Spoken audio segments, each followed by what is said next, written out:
Welcome to this Infosecurity Europe podcast. Hello, my name is Rob Demain. I'm the CEO and founder of a company called e2eassure. We specialize in SOC as a service, that's Security Operations Centers as a service. Within that, there's Managed Detect and Respond and Incident Response too, but we are dedicated to providing that service.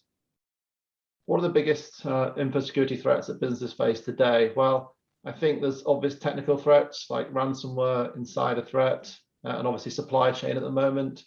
But really the root problem that we see is that organizations don't have a capacity to detect and respond. So they don't have an effective security operation.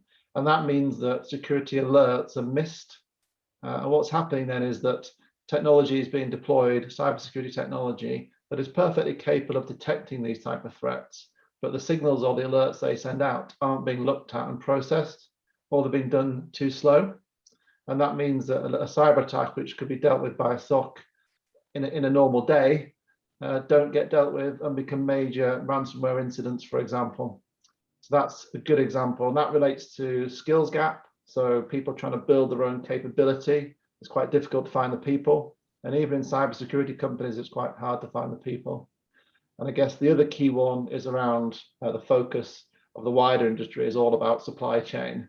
We've had the big software supply chain incident, but now there's a lot of focus, particularly with people at NCSC and DCMS around supply chain, and that's managed service providers, all sorts of providers, and what inherent risk could they be bringing into you as the customer through the supply chain. So what can companies do to prevent these threats is something that we're asked quite a lot. I guess we always have a similar answer. Which is not to focus on buying more technology to solve the problem, but to treat this as a board level issue. Take cybersecurity seriously and think of it as a long-term problem that's going to need treatment, rather like COVID, not something you can fix very quickly. I'm not trying to scare people at this stage. I'm just saying that the first thing is to get like an assessment of where you are, what your risks are, what your threats are, what current technologies do you have in play, and then trying to work out how you build an effective security operation 24/7.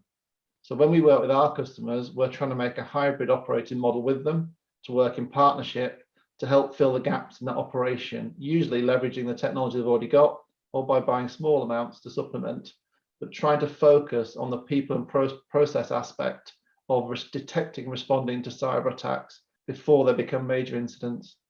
And that's the fundamental mode operandi, if you like. That's what our business is there to do. It's to provide that hybrid resourcing and technology where required to take an organization to a situation where it can manage over the long term cyber attacks and cyber risks. Is they're just something that's happening, they're built into their business and they accept they're going to happen, therefore they can treat them as they happen, rather than thinking it's a problem you can treat with a silver bullet that goes away, because it's not like that.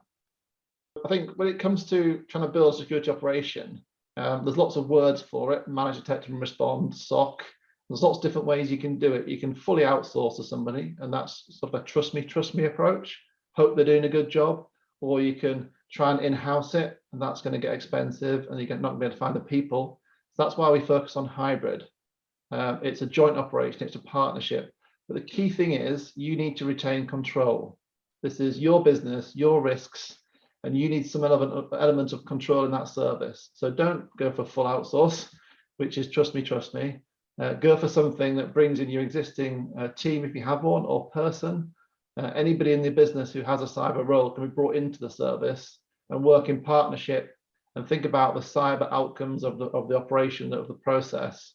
And don't think that you can either send the problem somewhere else or you can fix it yourself internally, because both of those are really challenging in our view. So this year, Infosec is really important to the industry. It's a big event where we get together and meet each other. So for us, it's as much about meeting our other companies in cybersecurity as meeting our customers and potential customers and partners.